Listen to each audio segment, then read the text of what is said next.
everybody, and welcome to Blue Jays Today. We're your boys. We always got something to say about the Toronto Blue Jays. I'm your host, Nicholas Playlock. And I'm your host, Adam Peddle. And today, guys, we're going to be looking at the Toronto Blue Jays projected lineup for 2024. Obviously, it's not complete right now. We're hoping for another bat. But if we go into the season with these boys on the current roster, this is how the lineup is going to shape up. Before we get into it, guys, make sure to like, comment, and subscribe to Blue Jays Today.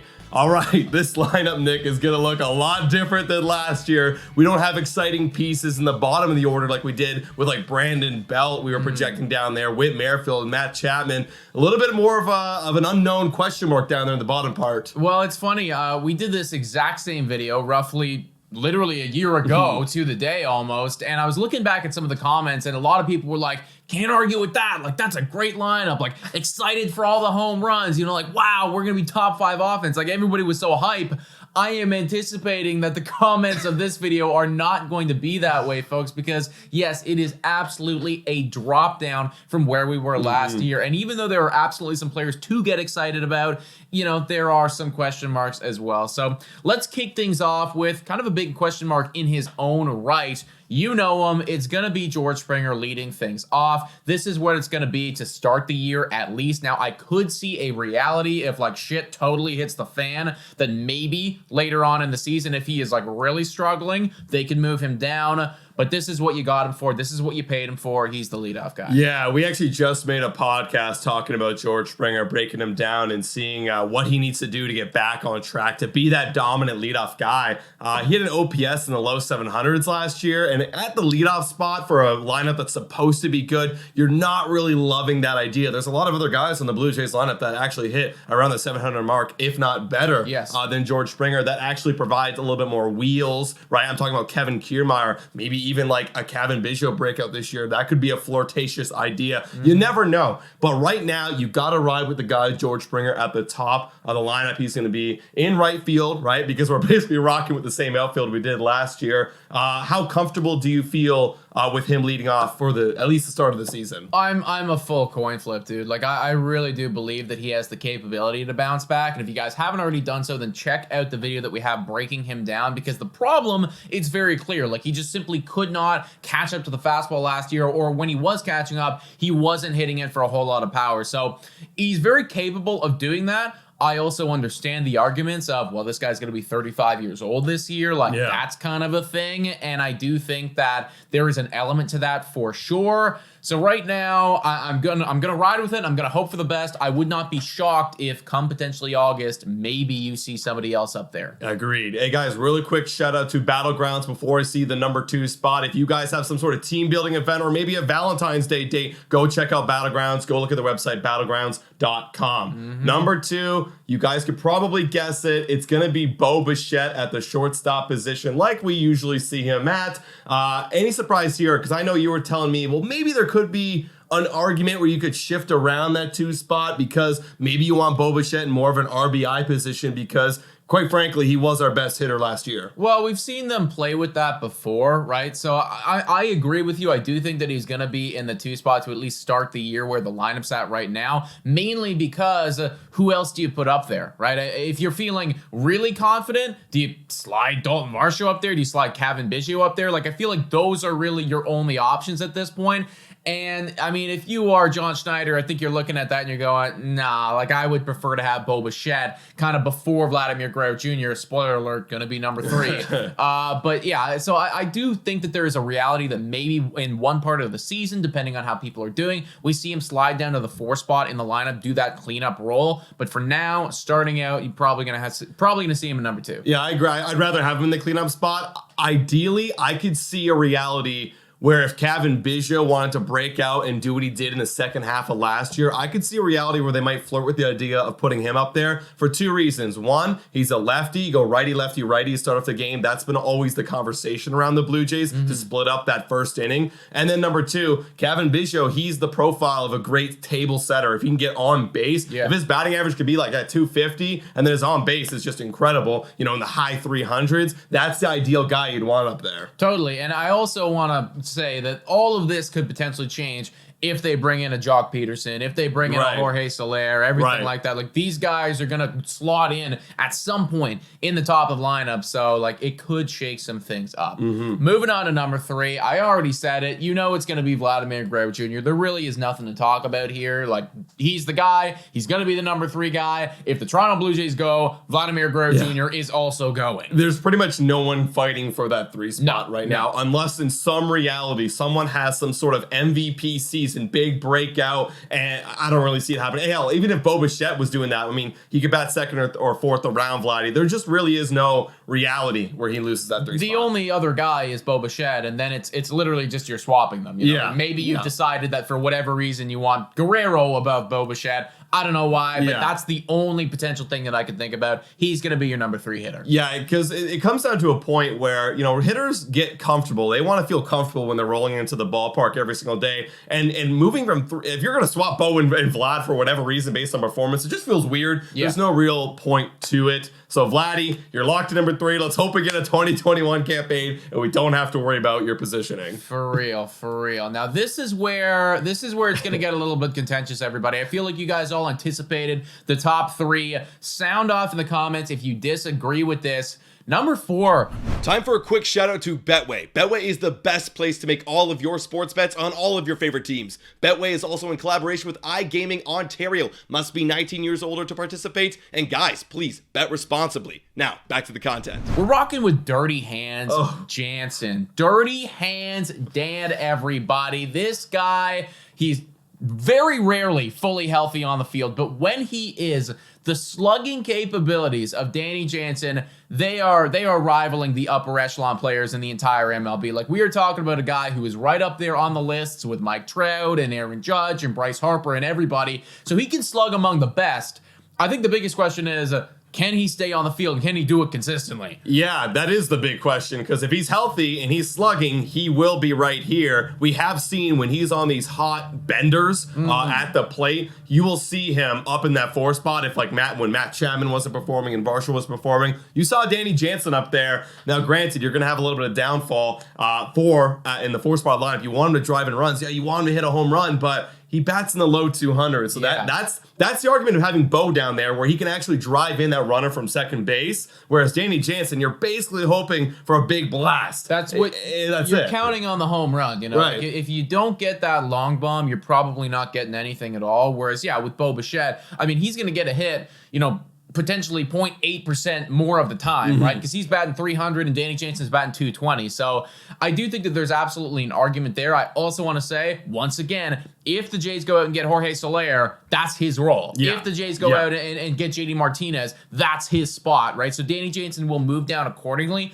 But for right now, when you don't have that like massive thumper to clean everything up, it feels like Danny Jansen is the best fit for that spot. And that actually makes me uncomfortable. Like, I love it when Danny was hot and we're in the middle of a season. It's like, okay, yes, put him up there because he's on fire right now. But most of the time, you know, he's not going to be on fire, right? He gets his hits and his home runs in bunches. So, yeah, I don't feel comfortable. And then what happens? You lose him. Then what? Then who's your number 4 guy? And you didn't go out and get a Soler, Peterson, or Martinez. Then what the hell are you going to do? This is the problem. That's why they got to go out of bat, everybody. For real, folks. I mean, I would obviously feel a lot more comfortable, too, if you saw Danny Jansen bat 5th, bat 6th. And that just goes, you know, that just shows that we have a deep lineup if you're capable of doing that. Toronto Blue Jays don't really have that right now. So he's up there in the 4 spot. Moving on to number 5, everybody. I actually forget who we put here. Oh, Kevin Biggio.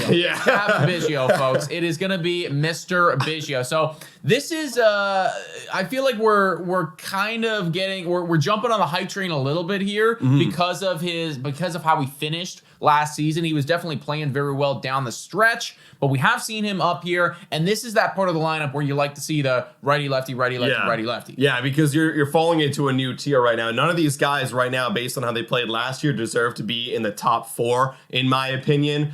You could make an argument where swap Kevin and Dirty, maybe, but they're kind of like the similar players that Kevin gets on base a little more. But the lefty-righty thing that you're saying makes a lot more sense based on the position players we have in our starting lineup. And And yeah, we are hyping on, getting on the bit of a hype train right now with Cavan Biggio. But this is realistically the only place that really makes sense. He's our best lefty, and if you want to do lefty-righty split, you got to go with Cavan right there. And right now we have him at second base. We know there's going to be a bit of a conversation between who plays second. Is it going to be Cavan or is it going to be Schneider? I think based, again, on how he finished last year, Biggio performed better than Schneider, but it's all going to depend on camp too. Like if you see Cavan struggling and Schneider is hot, maybe you do see Schneider take over the second base role for the upcoming year. Well, I think for me, like if we're going off of like the opening day lineup right now, because we don't know what it's going to look like come August, but if we're going off of the opening day thing, I think that they're just going to ride with Cavan because of the experience. Right. Now, that's not to say that Dave Schneider's not going to get his reps or he's not going to be able or have an opportunity to show that he can perform. I honestly think that right now, it's probably going to be as close to a 50-50 split as you can get. But on opening day, I think that you probably have to ride with the veteran, and that's going to be Cavan Biggio. I can't agree more. All right, number 6 in this lineup, we're going to go with a righty, and it's going to be Alejandro Kirk, and he's going to be in that DH spot. Similar thing what we were just talking about. Do you put Davis Schneider in the lineup? Well, this is another way you can get that bat in the lineup. If he's hot, if he's looking good in camp, is going into that DH role. However, Alejandro Kirk and Danny Jansen, they are the tandem with the catcher and DH role. I do believe Kirk is going to have a much better spring training. He came in late last year when he had the birth of his first child, so I think he wasn't up to speed. I think hopefully if he's not having another child, I don't know, Kirk, he will be right up to speed and ready to go on opening day. And honestly, I could see him rising a little bit too, because we're looking at that 4 spot with Danny Jansen. Well, Kirk's got the batting average when he's on. You know what I mean? So I could see him going up at that 4 spot, and we saw it back in 2022. But I think you got to play it cautious right now. Have Kirk in that number 6 spot. I agree, dude. I will say that probably the DH is the one that I feel the least confident about, just because I really do think it is going to be a big carousel, and we've seen the Toronto Blue Jays do this a million times before. Like one guy, 1 week you're the DH, the next week you're the DH, then it's this guy, then it's this guy, and they're always cycling through people. So I could 1000% see David Schneider up here. I could maybe even see some other guys too. Right now, we're going with Kirk. I'm hoping for the big bounce back. I'm hoping that in camp he shows up. So expect to see Alejandro Kirk batting 6. And another note here, if we do go out, we do get another bat. You go get JD Martinez, you go get Jorge Soler. Totally changes it. Kirk's on the bench now for opening day because you want Danny Jansen to rock with Kevin Gausman. So sorry, Kirk. Yeah, agreed. Moving on to number 7, everybody. You got Dalton Varsho. Now, I could see an argument here where Dalton Varsho, he actually has a lot of different variables. You could even argue that Dalton Varsho, if he's looking good at camp, does he rock it up to the 4 spot? Or does he switch with Cavan Biggio? Now he's batting 5th. I could see a lot of arguments for that. This is kind of based mostly just on where they were playing him to finish last year. For the last few months of the season, he owned that 7 spot in the lineup. Like it was just always going to be Dalton Varsho. And there really was no shift because he wasn't playing any better or worse than he had the entire season long. So Dalton Varsho, for me, has the most potential to rise in this lineup. If he plays out of his skin, hell, I might even see him at the 2 spot in the lineup at one point of the season. But for right now, from what you showed last year, you're number 7, bro. For me, for Varsho to go up in the 2 spot, I'm going to need to see him get on base a lot more. A lot more. Ideally, he profiles as like a number 4 hitter because of the power, right? So, look, any one of these lefties could rise fast because you're going to move him up 2 spots because if you're going to rock with the righty-lefty split, you're going to have to. So, it's between him, Cavan, and spoiler, Kevin Kiermaier eventually for that lefty who's going to bat up in the lineup. Yeah, so Dalton Varsho, 7 for now, potential to potentially rise. Moving on to number 8, everybody. We got Isaiah Kiner Falefa. Now, some people haven't been projecting him in the lineup, and there have been, potentially other analysts looking at this and saying that maybe Davis Schneider will be the guy at third base. Maybe it'll even be Santiago Espinal for opening day. My level of thinking here is you went out, you paid him the money, you got him on the 2-year deal. They've come out and they've said that he's going to get a lot of reps at third base. That's literally come out of Ross Atkins' mouth. I think you start off the season, at least for opening day, with him rocking at third. Yeah, no, you do make a good point. I originally had David Schneider down here in the 8 spot because I just personally love David Schneider. You guys are fans of the show. You know how much we both love David Schneider, but you're right. I mean, they're paying him a lot more than David Schneider. Schneider's got to kind of bounce back. Yeah, he had that majestic August, but September he fell off the charts a little bit, so he's got to be able to balance it out and show up in spring training. I think he rides the bench for now, and I do think there will be a split. Like Isaiah Kiner-Falefa and Schneider will also split time at third. Yeah. You might see Schneider a little bit at second. Hell, you might even see Schneider in left field or right field, depending on who's getting a day off that day. So it just depends on how he's performing. He's going to get his opportunities. It all depends on what he does when he gets those opportunities. 1,000%, dude. Again, it's impossible to predict the lineup in August, but for right now, looking at the second base, looking at the third base bag, it feels like you're going to rock and roll with your veterans. The same goes for Isaiah Kiner-Falefa. He is a veteran in this league. You brought him in. You said that you want him to rock it at third base. So he's going to be your starting third baseman, batting 8th for opening day. Yeah, and now number 9, spoiler alert, the best number 9 hitter, and we got him back in the free agency. It's going to be Kevin Kiermaier. He's going to finish it off. He's a lefty. He's playing center. You know all about him. I was even kind of floating around the idea with, does this guy even move up in the lineup even more? However, I do love the idea that he is kind of the second leadoff hitter because that's essentially what he is. He is a good leadoff hitter when he was good last year. But number 9 does feel pretty safe. He did drive in like a good amount of runs from the 9 spot. He did get on base and score a decent amount of runs from the 9 spot. What are your kind of thoughts on Kevin Kiermaier? Man, I feel like with this one, it's just a case of like, if it ain't broke, don't fix it. Right. You know, I hear what you're saying. Like, yeah, we could move him up. But he was great down there in the 9 spot, and he kind of owned that title of like being the best 9 hitter in the league. You know, it's just kind of funny, but he was. You know, he was really, really good at baseball down there. And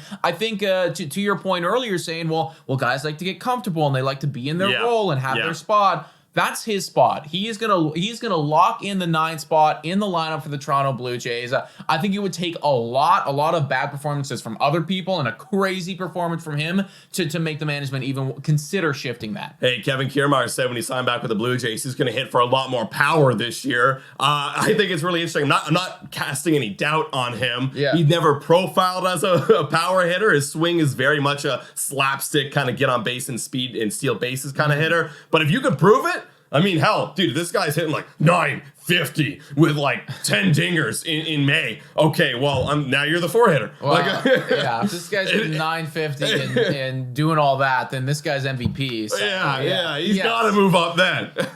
But guys, that is our projected lineup. Obviously, a lot of things can change, and this is just the A kind of lineup. You're going to see different variations, like we kind of talked about with every player. Maybe Schneider's in the mix, maybe even Espinal, he's in the mix, and maybe we go out and get another bat. If we do that, we might have to go and revisit this and kind of rework this lineup right here, folks. Yeah, folks. It is literally less than 1 month away now from spring training, guys. So get hyped, folks. The offseason, we are in the end game now. It is time to start thinking about regular season baseball. Please let us know your thoughts in the comments down below. Also, $3 a month, become a Patreon member. Shout out and thank you to all of our current Patreon members and our YouTube members too. All of you guys are so appreciated. Guys, thank you so much for watching. And as always, Go Jays, go!